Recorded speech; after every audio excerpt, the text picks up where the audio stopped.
Un saludo a todos, mi nombre es Cristi Lewis y junto con mi compañero José Machado presentaremos el tema sobre destilación del crudo. Iniciemos hablando sobre el origen del crudo y para esto tenemos dos teorías que pueden explicarlo, la teoría de origen orgánico y la de origen inorgánico.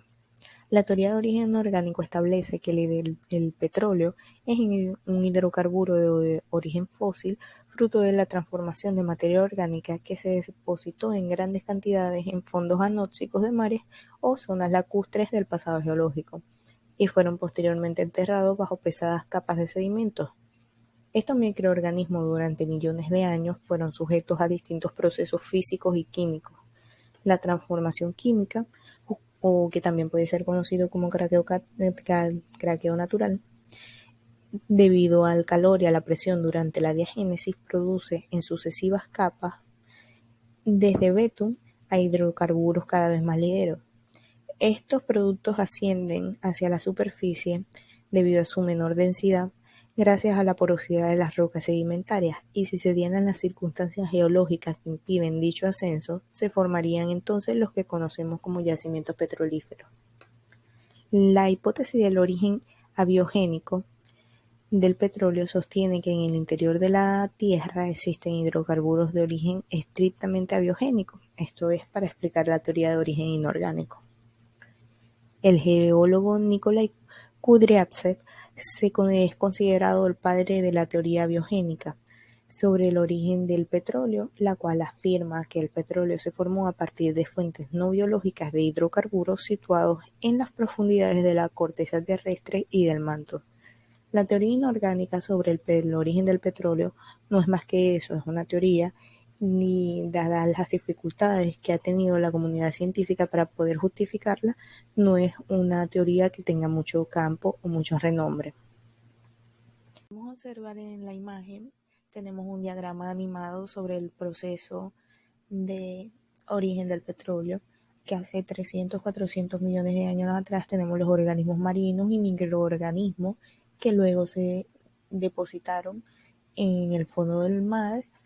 Luego de eso fueron apareciendo las capas sedimentarias que fueron enterrando estos depósitos de microorganismos, y ellos fueron a través de procesos físicos y químicos se han convertido en los yacimientos que conocemos hoy en día. Continuamos con las operaciones preliminares que deben ser efectuadas al petróleo luego de su extracción para garantizar la calidad de la materia prima previa a su entrada a la refinería o previa a la exportación. Esto se divide en dos etapas. Está la etapa de exploración y la etapa de producción. La etapa de exploración se divide en otras subetapas. Está la etapa de identificación de áreas de interés, donde se inicia la exploración de una región virgen o una región desconocida, y se trata de una fase preliminar en la que se utilizan métodos indirectos como la geología de superficie o la geología de campo para identificar áreas con características que sean favorables a la existencia de hidrocarburos en el subsuelo. La detección de trampas es cuando ya se detectó el área de interés y se procede a identificar las trampas o estructuras que pudieran contener el petróleo. Para esta fase se utilizan métodos geofísicos de alta tecnología como la sísmica tridimensional y métodos avanzados de visualización e interpretación de datos. En esta etapa se definen en forma detallada las trampas de hidrocarburos denominadas prospectos y se jerarquizan según las reservas estimadas, además de su potencial valor económico. La última etapa de esta fase es la verificación de la acumulación, y es cuando se han identificado los prospectos y se decide dónde perforar los pozos exploratorios, que este es el único medio seguro para comprobar si realmente hay petróleo en esa área que se estuvo analizando. Durante esta etapa, el geólogo extrae la información de los fragmentos de roca cortados por la mecha y se detectan estratos potencialmente productores. Estadísticamente, de cada 10 pozos exploratorios que se perforan en el mundo, solo 3 resultan descubridores de yacimientos. Las etapas de producción están conformadas por distintos pasos. El primero es el flujo en el yacimiento. Esta etapa se refiere a la difícil y complicada trayectoria que sigue el petróleo dentro del yacimiento a través de los microcanales de roca porosa y permeable hasta llegar al fondo del pozo. Este recorrido lo hace el petróleo gracias a la presión o energía natural que existe en el yacimiento. La producción en el pozo es que una vez que el petróleo llega al fondo del pozo, continúa su recorrido por la tubería vertical de producción hasta alcanzar la superficie. A medida que el petróleo asciende, bien sea por medios naturales o por métodos de levantamiento artificial, la presión disminuye y ocurre la liberación del gas que estaba originalmente disuelto en el crudo. Luego de esto pasamos a la recolección del crudo. Y es que luego de que el petróleo de cada uno de los pozos del yacimiento ha alcanzado la superficie, se recolecta mediante un sistema de líneas de flujo que van desde el cabezal de los pozos hasta las estaciones de flujo. Luego de esto pasamos a la etapa de separación del gas. En las estaciones de flujo, el petróleo y el gas producido por los pozos entran en los separadores donde se completa la separación del gas que aún quedaba mezclado con el petróleo. Al salir de los separadores, el petróleo y el gas siguen rutas diferentes para cumplir con los distintos usos y aplicaciones establecidos en la industria. Luego se pasa a almacenar los diferentes tipos de petróleos que llegan a las estaciones de flujo, bombeándolos a través de las tuberías hasta los patios de tanques, donde finalmente se recolecta y almacena toda la producción de petróleo de un área determinada para ser tratada, eliminando el agua y la sal, colocándolo bajo especificaciones comerciales. Pasa luego de que el crudo limpio, es decir, ya sin agua y desalado, es almacenado en los patios de tanque, es enviado a través de los oleoductos a las refinerías del país, o finalmente es enviado a los terminales de embarques para su aportación a los distintos mercados del mundo, y así ya luego de esto puede ser pasado a la industria de la refinería para poder culminar con su tratamiento. Saludos cordiales a todos mis compañeros y a la profesora María da Costa. Mi nombre es José Machado y voy a proseguir con el punto número 3 de la unidad 3 de la cátedra Refinación de Petróleo en el punto Destilación atmosférica. Ok. Se tiene que este es el primer proceso que aparece en una refinería. El petróleo que se recibe por ductos desde las instalaciones de producción se almacena en tanques cilíndricos de gran tamaño, donde se bombea las instalaciones de este proceso.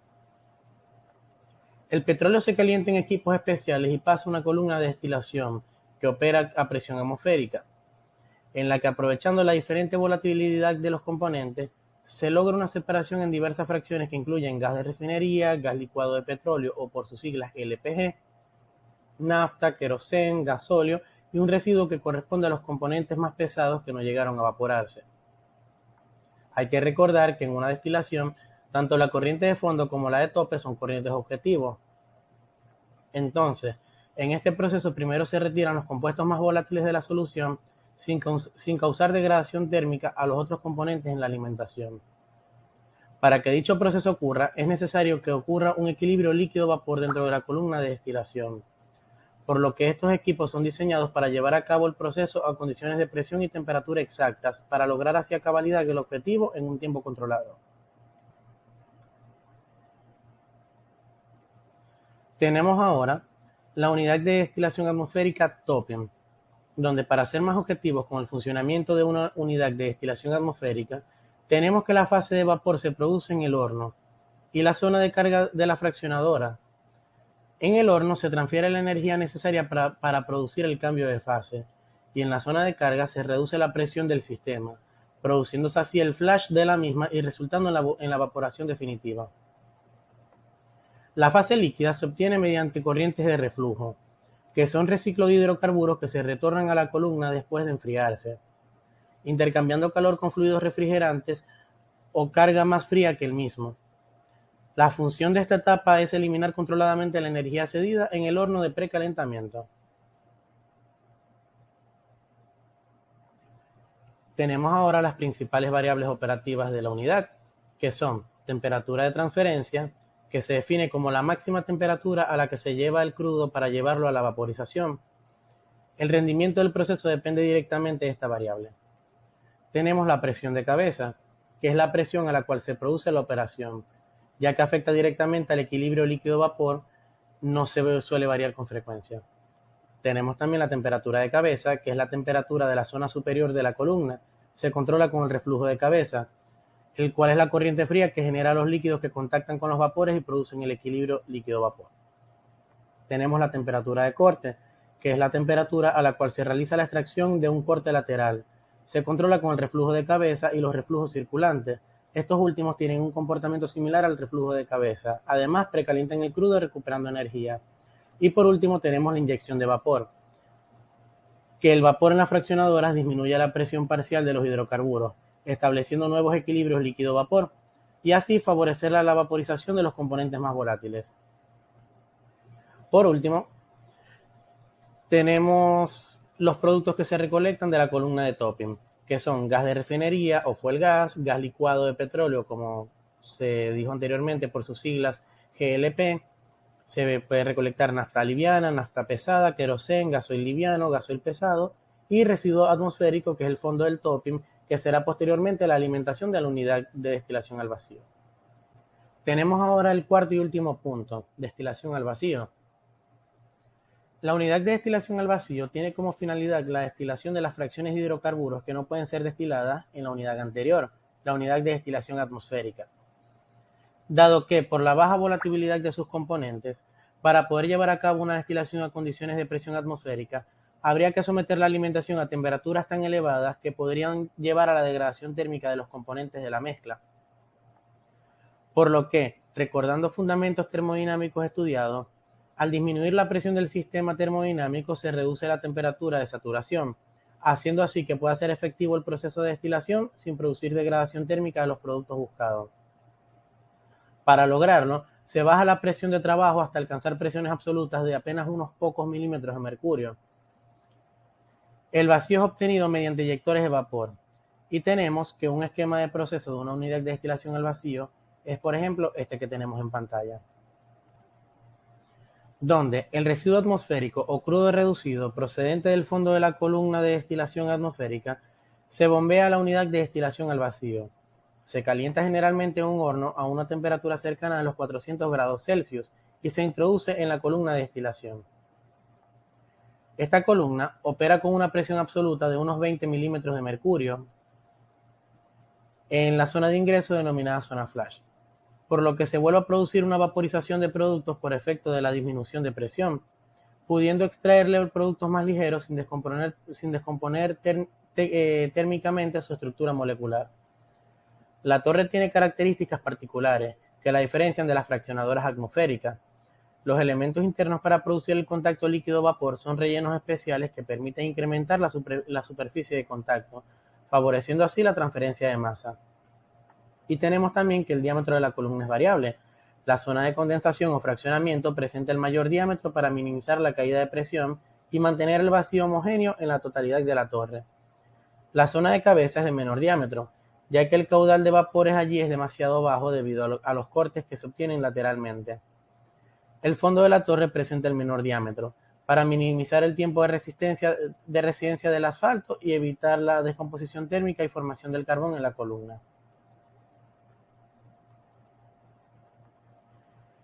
Tenemos ahora las variables de la unidad de destilación al vacío, que son temperatura y presión de zona flash, que se varían generalmente para cumplir con la especificación de la gravedad del producto de vacío, y la inyección de vapor, que modifica la temperatura de la zona flash y un incremento excesivo sobrecarga los eyectores.